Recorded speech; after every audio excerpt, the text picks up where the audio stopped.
What's good, everybody? My name is Polo. Hope you guys are doing well. And today I finally get to watch some reviews of a movie that I was kind of waiting to see. I didn't even watch any previews or trailers for it because I didn't want to get any spoilers. When I really want to see a movie, I kind of go to the movies with a blank slate.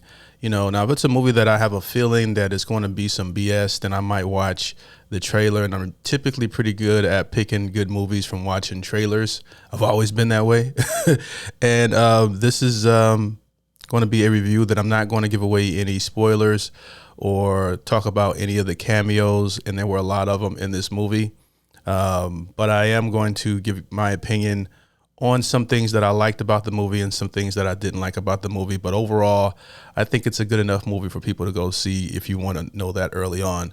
So let's go ahead and get into this. This is from one of my favorite YouTube movie review channels. I have like 3 or 4 of them that I watch.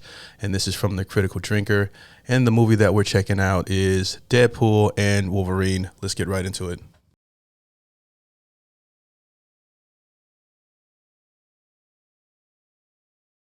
All right, let's go. Damn, man, I can't think of many films that have got more riding on them than Deadpool and Wolverine. Not only are people counting on it to inject some semblance of life back into a declining franchise that hasn't had a major hit in years, and also to prove that superhero movies in general can still be a viable prospect at the box office, but I'll take it one further. Not just inject life into the superhero genre, just in movies in general. Okay, we're to the streaming area where everybody's downloading movies or watching Netflix and watching HBO Go, these different things. And the movie has been my favorite pastime since I was a teenager. It's always been my place. I don't mind going by myself and just watching a great film. So I wanted to go see this movie simply because I love going to the movies, and there was enough buzz going on with this one with the extremely talented Hugh Jackman and Ryan Reynolds. On top of it being, Wolverine versus Deadpool, why not go see it? So that was enough for me not to even watch any trailers or anything like that, because a lot of times these trailers give so much away, and you just want to just be surprised when you're in the movies. At least that's how I am, so. it's also supposed to be a much needed focal point to what's been a pretty underwhelming summer movie season. The question is, does it actually work? Does it live up to the hype? Can Deadpool possibly hope to exist in the family-friendly MCU? Is Marvel saved? Family friendly. Definitely not friendly, family friendly. I did not take my son to go see this one. And that's one of the things, like I said, I won't go into any spoilers, but if you watched any of the Deadpool movies, he makes so many crazy jokes. And this movie was also extremely gory as well. One of the more gory films I've seen in quite some time. Well, before I answer those questions, I'm very aware that the film's just come out and that a lot of people are going to be waiting for the weekend before they see it, so I'm going to keep this review intentionally vague and as spoiler-free as I can. I'll talk about a few plot details that you've almost certainly figured out from the trailers, but I'll keep the cameos and the major story beats under wraps. This is why I don't watch the trailers. So with that in mind, let's get right into it. The basic premise of the story is that Wade Wilson has hung up his spandex and is now living a normal life as a used car salesman. Yeah, he might not be a hero anymore, but he's still got his friends around him and things seem to be going okay in his life. Well, until a bunch of TVA agents show up at his door and abduct him. The fucking TVA. Pretty soon he's brought before Paradox, who explains that since Wolverine died at the end of Logan, Wade's timeline is slowly dying and is due to be pruned by the TVA shortly. He offers Wade the chance to become Deadpool again and join the Avengers in the Prime timeline. The only catch is that everyone he cares about is going to get destroyed when his original timeline gets pruned. Naturally, he doesn't take this news too well, and his solution, in typical Deadpool fashion, is to kidnap a Wolverine from a different timeline and use him as a replacement for the one that died. And this is when we get into this whole timeline thing, multiverse thing. In my personal opinion, I think that it's a very lazy way of telling a story, whether you can just go undo things and redo things by just, going back into time. And I'm the type of person, the first thing I look for that I think the most important thing in any film is the plot, is the storyline. And starting off, that was probably one of the main things that I wasn't a fan of in this movie. I'll admit I fell asleep for about 5 minutes of the movie. I'm not saying don't go see it because of that, but it's because I figured out the plot line. And when I figured out that's where they were going, I was just a little bit disappointed. But I regretted falling asleep because when I woke up, I missed one of the more key moments in the movie because the movie is very funny and very entertaining.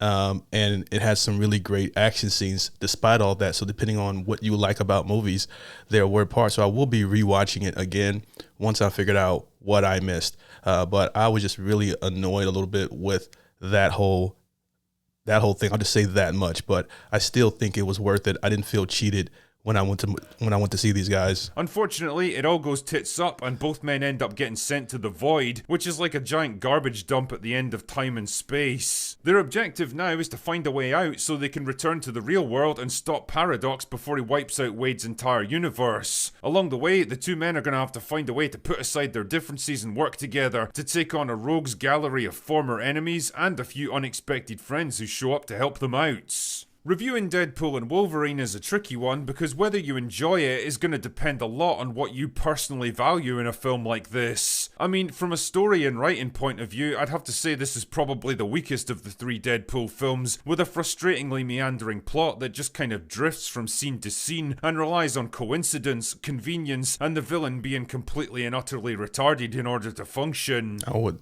100% agree. This is why I like his reviews, because I rarely disagree with him, and I'm not the type of person that agrees with everyone. All right. But yeah, it's kind of why I like I said, I dozed off. I was like, oh, this is where they're going with it. Okay. But the movie was directed very well, and there was a lot of really, really great moments within the film. Very funny, a lot of over the top sexual jokes as you will get with a Deadpool movie, but man, did they put a lot of sauce on it with this one. But just, I can't count how many times they had some gay jokes up in here.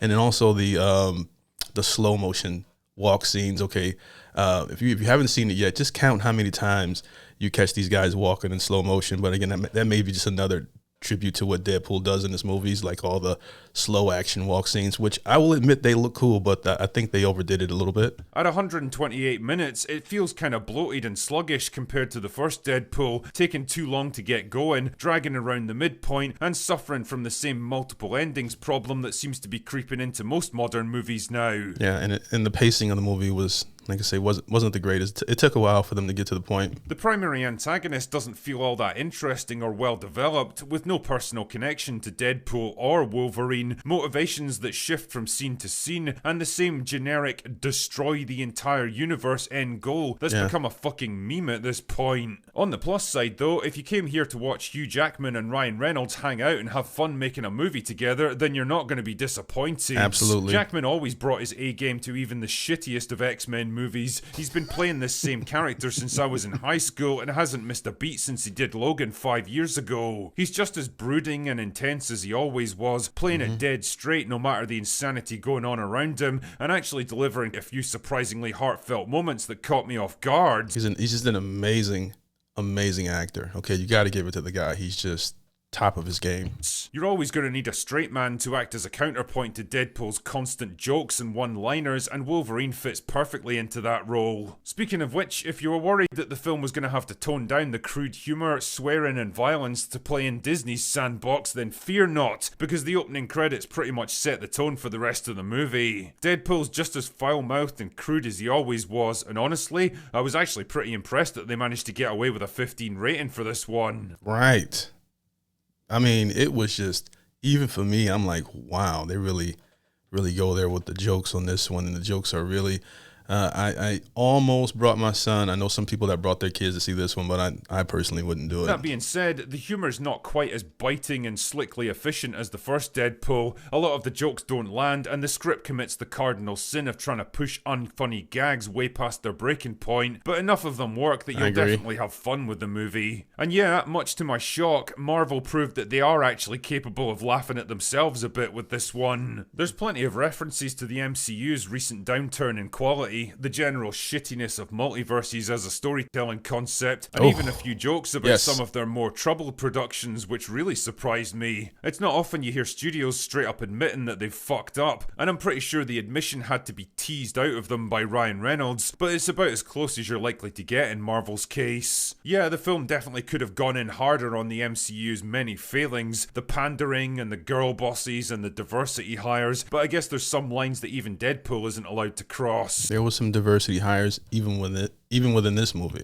The thing is though, the movie really isn't about Marvel or Deadpool's place within the MCU. It's much more of a love letter to everything that came before it. That crazy, unpredictable, experimental time in the early 2000s when studios hadn't yet found the magic formula for success, when all kinds of hopeful young superheroes and franchises tried their luck, all with grand aspirations to be the next big thing. Yeah, a lot of them crashed and burned in the process, sometimes with hilarious results, and kind of fell by the wayside as the unstoppable juggernaut of the MCU rolled over the superhero landscape, paving the way for a much more successful but ultimately less interesting and creative take on the genre. A lot of the cameos in this film exemplify that attitude of paying tribute to the movies and characters of that bygone era who never quite made it, and honestly, a couple of them brought a genuine smile to my face. It was great to see them back in action after so long, and maybe get a little shot at redemption along the way. It was beautiful to watch. Ultimately, while I think Deadpool and Wolverine is a bit of a bloated, chaotic mess at times, and probably relies a little too much on its gimmicky premise for its own good, it's still light years ahead of almost anything Marvel have put out in recent years, and delivers enough laughs and fan service to keep most people happy. Is it going to save the MCU? Nope, because I don't think it even wants to. Yeah. But it does provide a decent swan song to the movies that made the MCU possible in the first place, and more importantly,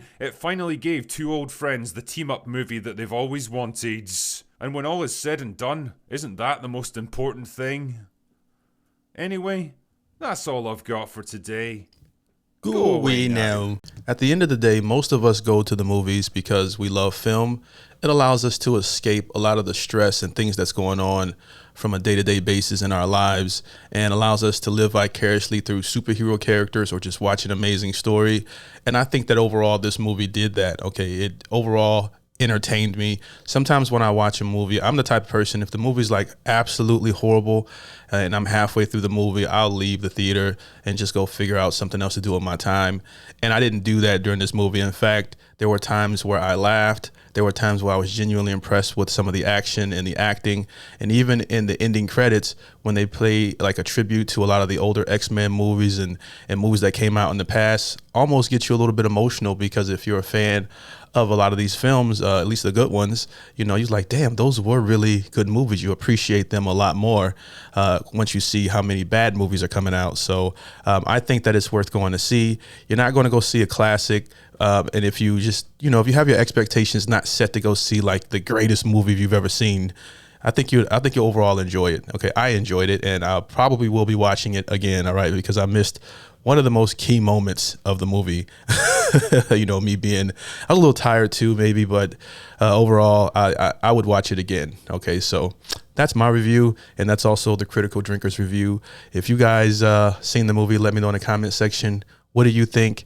And what if you like movie reviews on this channel and want me to start doing my own? Let me know in the comment section. Also, like the video if you support the page, subscribe, and hit that notification bell. I appreciate you guys for watching, and I appreciate your time, as your time is very valuable. Peace. Yeah! Look what I have created! I have made fire! I have...